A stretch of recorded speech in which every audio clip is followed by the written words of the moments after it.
మునగాకు, వెల్లుల్లి, టమాటా రైస్ అండి. మునగాకు పిల్లలకి ఎలా ఇవ్వాలని ఆలోచిస్తున్నారా? ఈ రెసిపీ చాలా యూస్‌ఫుల్‌గా ఉంటుంది. దీనికి సైడ్ ఉడికించిన ఎగ్ కూడా లంచ్ బాక్స్ పెట్టొచ్చు. ముందుగా 2 టమాటాలు, 6 వెల్లుల్లి మిక్సీ పట్టించాలి.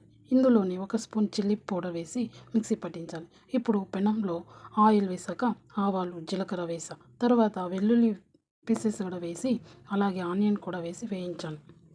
ఆనియన్ వేగాక గుప్పెడు మునగాకు వేసి 4, 5 నిమిషాలు వేయించుకోవాలి.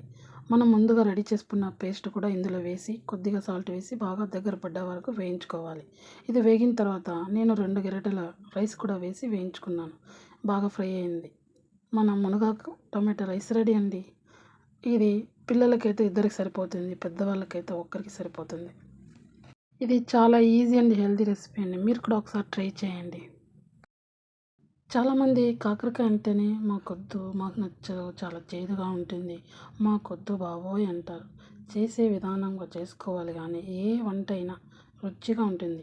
నేను చెప్పినట్లు ఒక్కసారి ట్రై చేయండి. పిల్లలు కూడా లొట్టలు వేసుకుంటూ తినేస్తారు. కాకరకాయ ఇలా చిన్నగా కట్ చేసి చింతపండు వాటర్లో కొంచెం పసుపు వేసి అందులో కాకరకాయ వేసి ఒక 10 మినిట్స్ అందులోనే ఉంచేయాలి. అలాగే 2 ఉల్లగడ్డలు కూడా తీసుకొని చిన్న చిన్నగా ముక్కలుగా కట్ చేసుకోవాలి. ఇప్పుడు ప్యాన్ పెట్టుకొని అందులో ఆయిల్ వేసాక కొంచెం ఎక్కువ పడుతుంది ఆయిల్. తర్వాత కాకరకాయ వేసి ఫ్రై చేస్తాను. ఇంకో స్టవ్ మీద ఉల్లగడ్డ కూడా 2 నిమిషాలు ఉడికించా. ఇది బాగా ఫ్రై చేశాక ఇందులో వెల్లుల్లి కూడా వేసి ఫ్రై చేసా. తర్వాత ఆనియన్ కూడా వేసి ఫ్రై చేసా. ఆ తరువాత ఉర్లగడ్డ కూడా వేసి ఒక్కసారి ఫ్రై చేసా. తర్వాత సాల్ట్ కూడా యాడ్ చేసా. ఇప్పుడు ఇందులో పసుపు, కారం కూడా వేసుకున్నా. తర్వాత బాగా ఫ్రై చేసా. అస్సలు చేదుండదని నేను చెప్పను కానీ 20% అయితే తగ్గుతుంది. కొద్దిగా కొత్తిమీర కూడా వేసి వేయించాను. తర్వాత పల్లి పౌడర్ కూడా వేసుకున్నాను.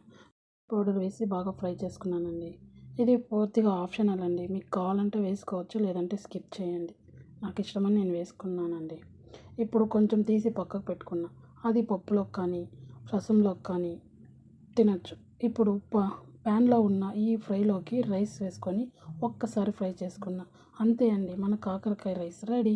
ఒక్కసారి మీరు కూడా ట్రై చేయండి. మీ పిల్లలకి లంచ్ బాక్స్కి పెట్టండి. గుర్తుకు కూడా వదలకుండా తినేస్తారు. అంత రుచిగా ఉంటుంది.